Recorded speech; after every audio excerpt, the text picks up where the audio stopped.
সবসময় নায়িকাদের বা মডেলদেরকে জিজ্ঞেস করি যে চুলের পিছনে মাসে কত টাকা খরচ করেন। এটা জানতে চাচ্ছি আপনার ক্ষেত্রে যে অ্যাডলফ খান আসলে চুলের পিছনে মাসে কত টাকা ব্যয় করেন? অ্যাডলফ খান চুলের পেছনে কোনো টাকা ব্যয় করতে হয় না, নিজের যত্ন করি, নিজেকে ঠিকঠাক রাখি, নিয়ম মেনটেন করি, ডায়েট করি, যা যা যতটুকু সুস্বাস্থ্যের জন্য যা প্রয়োজন সেটা করি। নিজেকে সুস্থ রাখতে, ভালো রাখতে সুস্থ একটা ঘুম দরকার, সুস্থ একটা খাবার দরকার, হেলদি একটা লাইফস্টাইল দরকার, যে লাইফস্টাইলে কোনো অনিয়ম থাকবে না, কোনো বদভ্যাস থাকবে না, নিজেকে ক্ষতি করে যা যা কিছু সেগুলো থাকবে না। সেই ক্ষেত্রে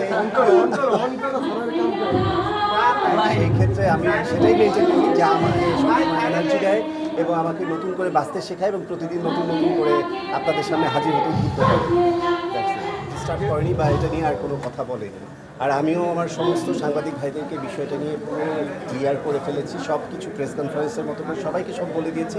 এটা নিয়ে আসলে আর কথা বলার কিছু নেই, চ্যাপ্টারটা ডেড।